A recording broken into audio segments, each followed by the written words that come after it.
Inilah daftar aliran Islam paling aneh yang pernah menggemparkan warga Indonesia.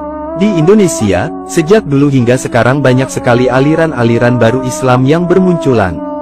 Ketika aliran itu sudah resmi dibubarkan pemerintah Indonesia, maka selang beberapa tahun akan muncul aliran baru yang lebih aneh lagi. Aliran itu banyak yang berseberangan dengan ajaran syariat agama Islam pada umumnya. Seperti ada yang mengaku Tuhan, mengaku Nabi, mengaku jelmaan malaikat, mencampurkan agama Islam dengan agama lain, menganggap Allah ada banyak, hingga ada yang jual beli tiket surga. Berikut daftar aliran paling aneh yang pernah ada di Indonesia. Aliran yang pertama, yaitu aliran Tarekat Tajul Kholwatiyah Syekh Yusuf Goa. Aliran ini didirikan oleh Puang Lalang pada tanggal 9 September tahun 1999 silam. Hebatnya, aliran ini sudah eksis selama 20 tahun lamanya, lalu akhirnya dibubarkan pada tahun 2019. Aliran ini dianggap menyebarkan ajaran Islam yang tidak benar karena Puang Lalang menganggap dirinya sebagai Rasul. Selain itu, terdapat aturan iuran wajib untuk membeli tiket surga sebesar Rp10.000 hingga Rp50.000. Puang Lalang juga mengklaim bahwa dirinya bisa memanjangkan umur pengikutnya hingga 15 tahun ke depan. Selain itu, modus pelaku menyebarkan alirannya adalah dengan cara melakukan baiat, mendoktrin pengikutnya, lalu menjanjikan keselamatan dunia dan akhirat. Pihak polisi mengidentifikasi adanya motif upaya mendapatkan keuntungan yang dilakukan Puang Lalang dengan cara jual beli tiket surga yang murah. Tak hanya itu, pengikut ajaran ini juga diwajibkan membayar zakat badan sebesar Rp5.000 per kilogram. Zakat itu dihitung berdasarkan berat badan pengikut. Dana yang terkumpul rupanya dikelola sendiri oleh Puang Lalang alias Maha Guru itu. Majelis Ulama Indonesia lantas mencap aliran ini sebagai aliran yang telah melenceng dari ajaran Islam yang benar.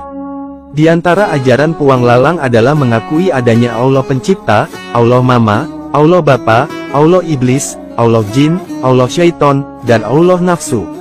Lalu, adanya kitab suci Al-Quran yang modifikasi, kemudian adanya pemelesetan ayat suci Al-Quran, lalu mengakui Puang sebagai Maha Guru dan Rasul. Aliran ini meyakini bahwa sesungguhnya kebenaran itu tidak ada dalam Al-Quran. Mereka juga meyakini bahwa manusia apabila sudah meninggal dunia, maka ia akan diangkat oleh Allah menjadi Tuhan yang sebenarnya. Aliran Islam paling aneh kedua, adalah kerajaan ubur-ubur. Di tahun 2018, aliran ini sempat bikin heboh warga Serang Banten dan umat Islam di Indonesia pada umumnya. Pasalnya, pendiri aliran ini merupakan pasangan suami istri bernama Rudi dan Aisyah, serta pemimpinnya bernama Nur Halim. Aliran ini menganggap bahwa Ka'bah bukanlah merupakan arah kiblat umat Islam, melainkan tempat penyembahan berhala. Mereka juga mengatakan, bahwa Allah memiliki makam dan Nabi Muhammad memiliki jenis kelamin wanita. Aliran ini benar-benar sungguh meresahkan umat Islam. Selain itu, Aisyah sang pendiri kerajaan ubur-ubur ini juga menganggap bahwa dirinya adalah jelmaan dari sosok Ratu Nyi Roro Kidul yang mengakui Al-Quran dan Allah Subhanahu wa Ta'ala, namun menganut agama bernama Sunda Wiwitan. Selain itu, ia juga mengaku bisa mengambil uang dari berbagai lintas negara melalui akses bank-bank di luar negeri.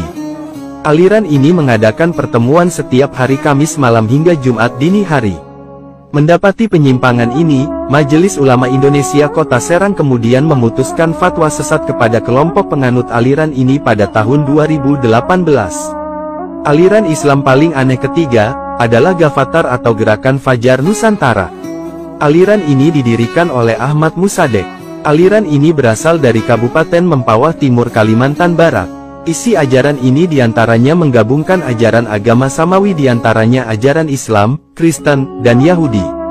Ahmad Musadek sang pendiri juga mengaku bahwa dirinya adalah Mesis dan Nabi baru yang bernama Al-Masih Al-Maud. Ajaran Gerakan Fajar Nusantara ini meneruskan ajaran sebelumnya yang bernama Al-Qiyadah Al-Islamiyah. Beberapa ajaran aneh dari Gavatar adalah menghilangkan kewajiban sholat 5 waktu dan menggantinya dengan sholat malam serta sholat ketika matahari terbit dan tenggelam. Kemudian, ajaran ini juga mengganti kalimat syahadat, mengabaikan puasa wajib, dan membayar nominal tertentu pada Ahmad Musadek agar bisa menebus dosa. Ajaran Gerakan Gavatar ini telah menyebar luas yang terdiri dari 34 dewan pimpinan daerah yang tersebar dari Aceh hingga Papua. Karena aliran ini meresahkan, maka Majelis Ulama Indonesia menyatakan aliran ini sesat pada tahun 2016. Aliran paling aneh keempat, adalah aliran Salamullah Komunitas Eden. Dahulu, wanita bernama Lia Eden atau Lia Aminuddin sempat menggegerkan Indonesia pada 1997 setelah mengakui dirinya sebagai Imam Mahdi penyebar wahyu Tuhan. Namun, ia juga menyatakan dirinya merupakan reinkarnasi Bunda Maria, dan anaknya Ahmad Mukti adalah jelmaan Yesus Kristus. Awalnya, Lia Eden mengajak sekitar 100 orang untuk menjadi pengikutnya. Hingga akhirnya pada Desember tahun 1997, Majelis Ulama Indonesia melarang komunitas Eden karena menyelewengkan ajaran-ajaran agama Islam. Di antara ajaran Salamullah adalah, bahwa sholat dalam dua bahasa adalah sah, mengonsumsi babi halal, mengadakan ritual penyucian diri seperti menggunduli rambut kepala, dan lain sebagainya. Lia Eden pun telah 2 kali masuk penjara yaitu pada tahun 2006 dan 2009 karena kasus penistaan agama. Meskipun begitu, dikabarkan bahwa setelahnya ia masih menganut kepercayaannya tersebut.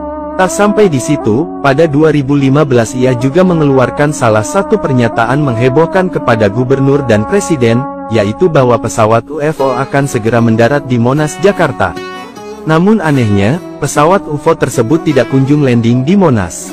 Aliran Islam paling aneh kelima, adalah Satria Piningit Weteng Buwono di Bekasi Timur.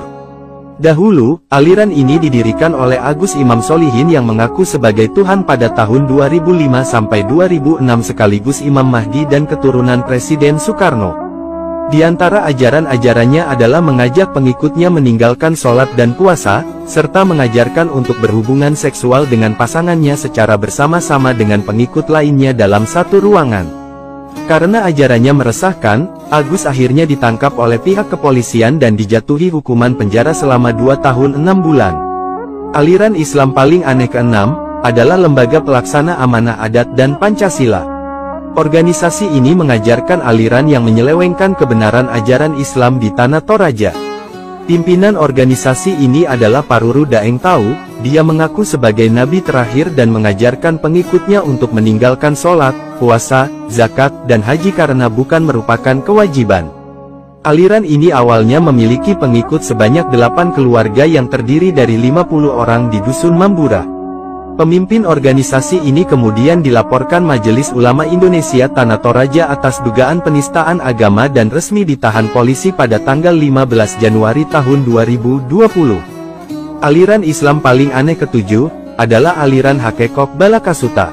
Aliran ini adalah aliran yang baru-baru ini ramai diberitakan pada bulan Maret tahun 2021. Aliran ini diketahui viral karena melakukan ritual mandi bersama secara di Pandeglang, Banten. Ternyata, aliran Bakekop ini sudah muncul di Pandeglang sejak tahun 2009, serta mengadopsi ajaran Hakekop peninggalan almarhum Abah Edi untuk diteruskan oleh Arya dengan ajaran Balakasuta pimpinan Abah Surya Loweng. Kolot, Majelis Ulama Indonesia lantas mengeluarkan fatwa untuk aliran ini karena telah menyimpang dari syariat Islam. Selain ketujuh aliran-aliran aneh di atas, masih ada banyak aliran baru lainnya yang pernah ada di Indonesia, seperti Al-Qiyadah Al-Islamiyah, Ahmadiyah Qodian, Dimas Kanjeng Taat Pribadi, dan lain-lain sebagainya. Majelis Ulama Indonesia bahkan pernah mencatat, bahwa telah ada lebih dari 300 aliran kepercayaan aneh berkedok Islam yang pernah muncul dan ada di Indonesia sejak tahun 1995 sampai saat ini. Namun, aliran-aliran aneh itu umumnya akan muncul lalu menghilang lagi dengan memakai nama yang berbeda-beda.